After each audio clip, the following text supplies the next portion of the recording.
Empire.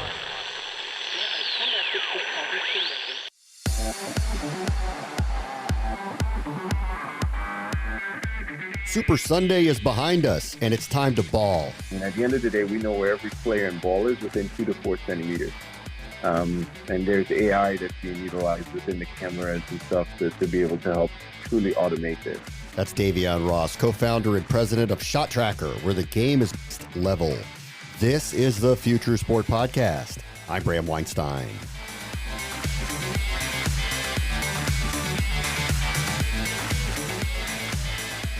This has been a rough year in sports, but collegiate sports have had a particularly difficult time navigating the pandemic. College basketball has seen a lot of last-minute alterations to schedules. And in the case of basketball season, the results where some of the Blue Bloods are having what feels like a lump sum aberrational year. Davyeon Ross is getting through it and hoping that when vaccines are distributed and the arenas open up again, we'll see the game continue to modernize.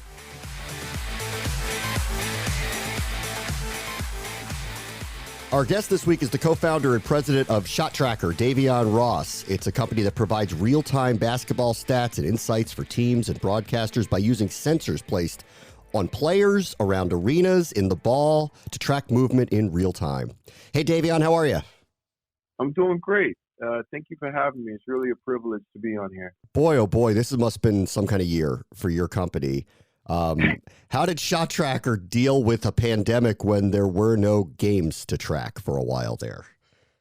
Well, I tell you what, it's been an emotional roller coaster. I remember, we had quite a large number of installs scheduled between the March and August timeframe, because that's when we do most of our installs, right? Because everything, there's no games, you can get into the facilities easier.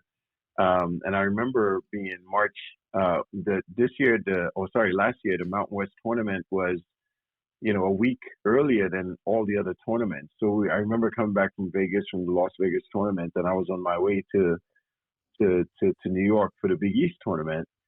And, everything got shut down.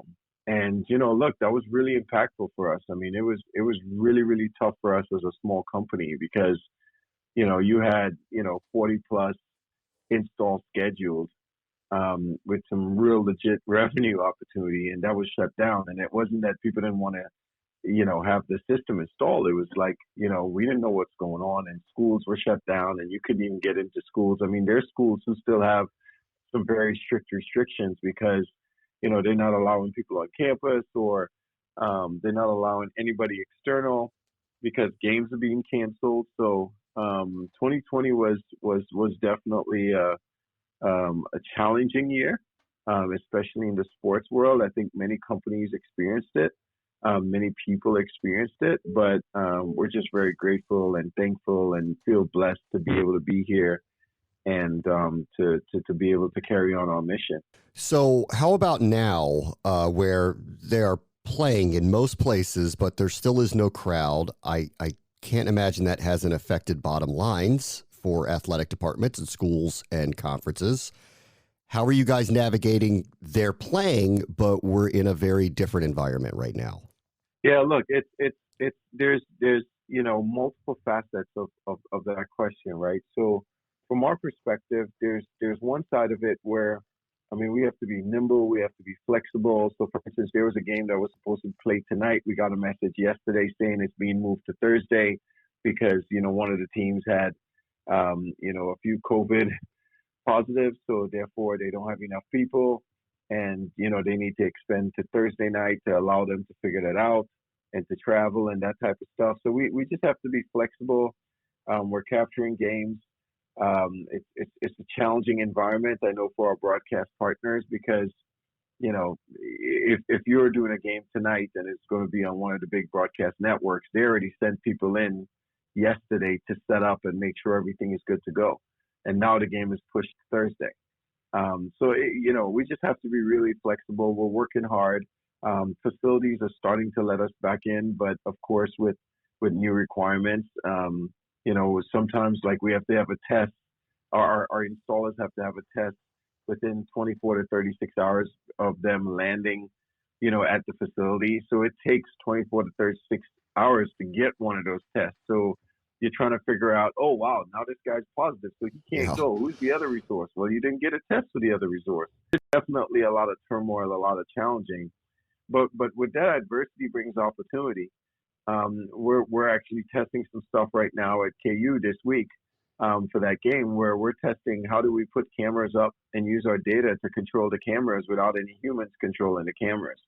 So I think that there's, as I said, there's two sides to it. There's all the challenges, all the things that you're going through, and then there's the other side where there's some adversity. And if you could try to be innovative and creative and figure out ways that your technology and your solutions can help benefit and flourish in that adversity. Since you brought it up, where are you guys on that automation side of trying to limit staff and replace is the wrong word here, but you know what I mean, to change. Yeah. So where are you on that process? I have felt, I'll say this out loud, as someone who's a broadcaster and obviously selfishly loves people working in the business, I have felt the human element still is necessary to produce a basketball game, but I don't think it's impossible, to do what you're talking about. So where in the process are you with all of that? Yeah, so one thing I think is important to note is that we also do believe that the human element is important. But what we want to do is be able to use the human element and complement the human element, right? And maybe minimize the amount of humans that we need involved. Especially if there are gigs that we think can be automated based on the use of our data. So, I mean, we have been testing this in several games, starting the beginning of this year with a few different partners.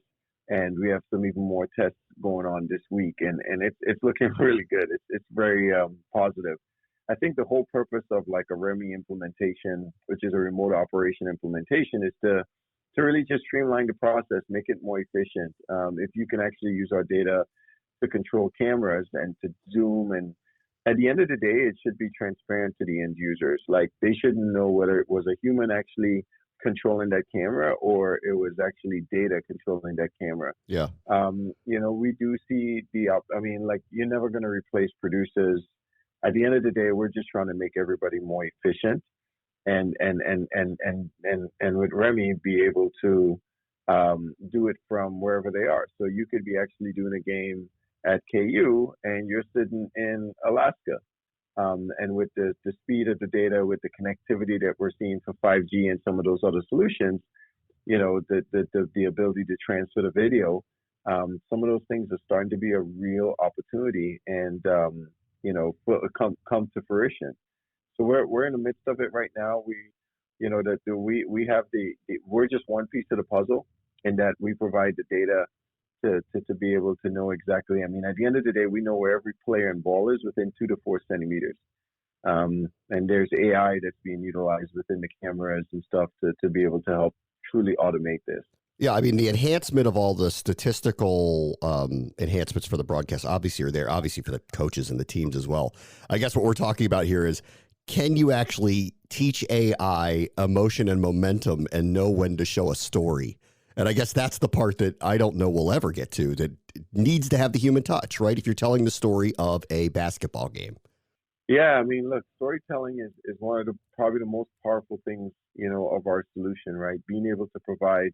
I mean, historically, we've seen people do this storytelling, but it's after the fact, and yeah, and maybe they set out to identify some story components before the game, and they try to stick with that through the game. Well, that's not how sports works, right? That's how upsets occur, right? And people shoot lights out on these days, and people don't shoot as well. So, I mean, I think what we're able to do is give that data in real time so that you can enhance the story, based on the context of what's actually going on in real life. And it's fast enough to allow you to adapt and be able to have the data that's necessary to tell the right story, not just a story, but the right story and the elements that are actually, are resulting in these different changes in the game.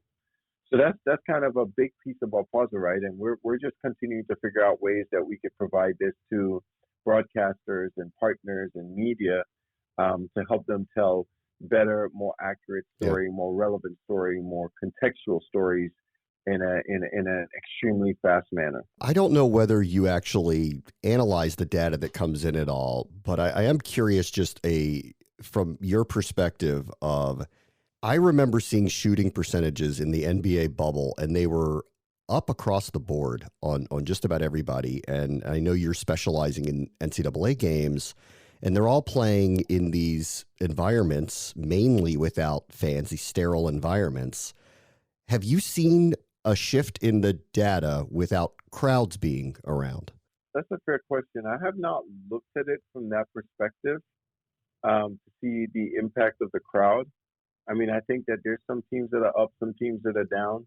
I think that, crowd is definitely drives energy for some players. So I would say that there isn't anything that I've seen that's directly correlated. I think everybody is impacted differently. There's a group of people.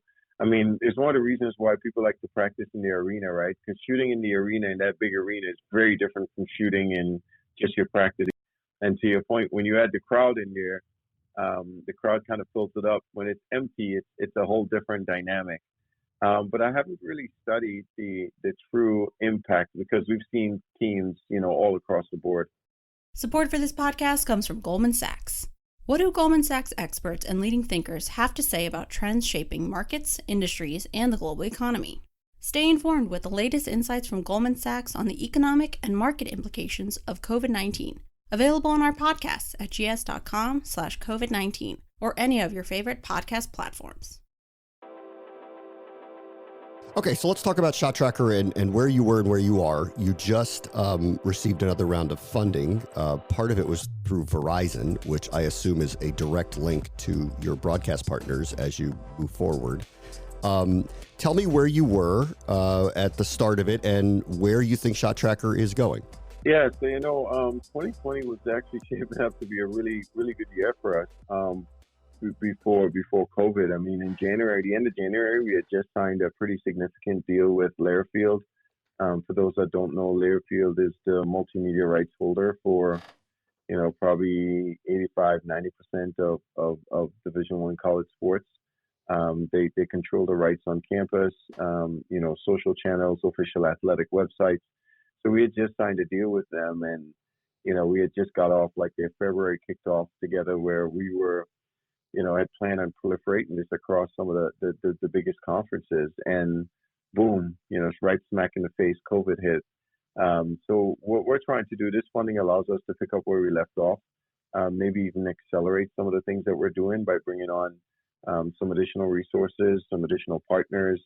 We're excited about the funding. We're excited about the partners. When people ask me, I tell them I'm more excited about the funder versus the funding, although the funding is mandatory. But having partners like Verizon and Evertz, Verizon brings a whole different level of connectivity, as you said, for the broadcast partners, and they're doing stuff at the NFL, NBA level, which is really exciting. And we're getting to play as part of that experience. We just did an install at the Phoenix Suns with them, where we're doing some really innovative things there that is exciting. And then when you think about our partner, Evertz, many people don't know Evertz, but they've been powering the broadcast market for, they've been around since 1966. They're based out of Canada, and they actually power the replay center for the NBA out of Secaucus, New Jersey.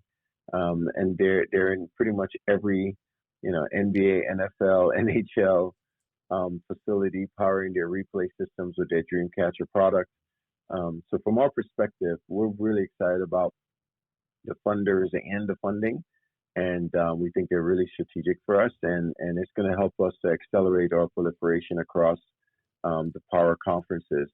Let's just say the top 7 conferences is our goal, and our hope is to make that happen and bring that to fruition this year. How about the tech? Can you talk a little bit about how that has changed over the last few years and how it has advanced? Yeah. So from our perspective, when we first started, we were actually targeting. I mean, we were like a 1-to-1, so like one player, one ball, one hoop type of solution, right? Really targeted at the backyard. And there's only as we went into the market and talked to coaches, we saw the opportunity to. It was a different problem we had to solve, so we had to go back to the drawing board. So yeah, a big deal for us was, now being able to track in a practice environment, 20 players, 18 balls on 6 different hoops, and being able to do that seamlessly, and then being able to go into game and track not only the box score but also the advanced analytics, right? Whether that was a ball reversal, paint touch that led to higher points per possession, or whether it's a pick and roll or a pick and pop, and what is a successful optimal lineups. So just going beyond the box score type of data that makes this successful. So from our perspective, we continue to do even more event classification and identifying events in real time. Everything that we do is going to be in real time. Traditionally, we could see our data, go to the cloud and back down in like 200 milliseconds, which, to give people perspective, it takes you about 300 to 400 milliseconds to blink. So that just tells you how fast it is. With some of the things that we're seeing on 5G and MEC, we're getting down to 1/10 of those speeds, like 10 to 20 milliseconds, which is just really exciting for what could be done in stadium and on the broadcast and, just in general. So yeah, so those are some of the technology things that we're working on. We're also exploring what this solution looks like in other sports. Many don't know this, but our company name is actually DD Sports, for data-driven sports.